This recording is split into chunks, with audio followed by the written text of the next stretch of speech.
In every human endeavor, there is a boundary, beyond which few dare go.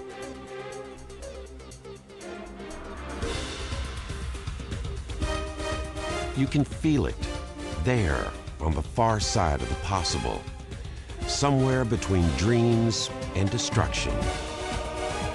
Reached by few and crossed only by the extremists. Whose quest finds purpose on 50-foot waves? Who flies through the air with the greatest of ease?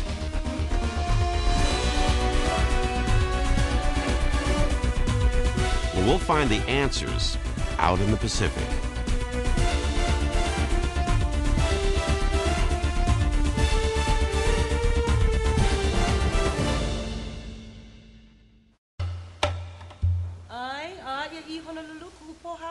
The Hawaiian Islands. It's as though God threw a handful of emeralds into the middle of the blue Pacific,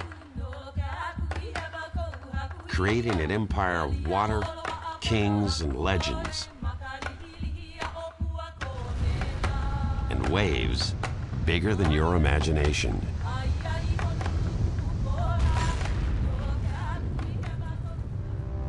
In the early years, riding Big Waimea was like climbing Mount Everest.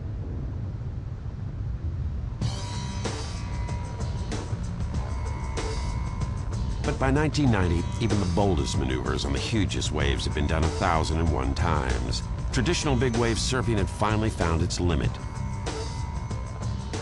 For those bursting onto the 1990s North Shore scene, there were no more worlds to conquer, and the natives got restless, especially Laird Hamilton, Dave Kalama, Rush Randall, and a few other members of Team Strapped, as they would later call themselves. Restless young Argonauts who shortly would capture the golden fleece of big wave surfing.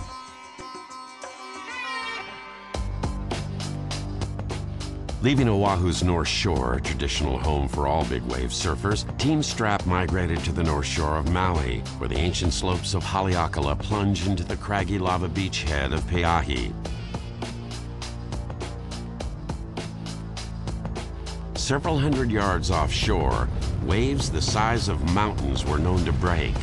Epic waves at a mythical spot that came to be known as Jaws.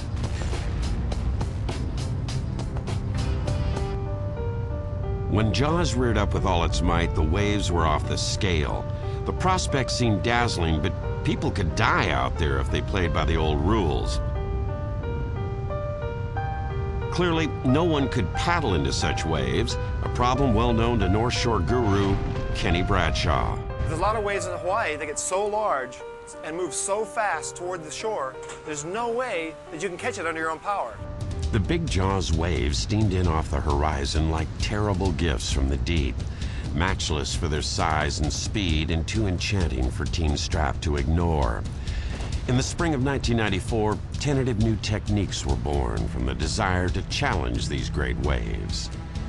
Using a tow rope lashed to the back of a jet ski, members of Team Strap got a running start and were slingshot onto the waves with enough speed that, hopefully, Jaws would not eat them alive. That is, if things worked out as planned. And to be sure, tow-in surfing, as it was later called, required creative new equipment and meticulous planning.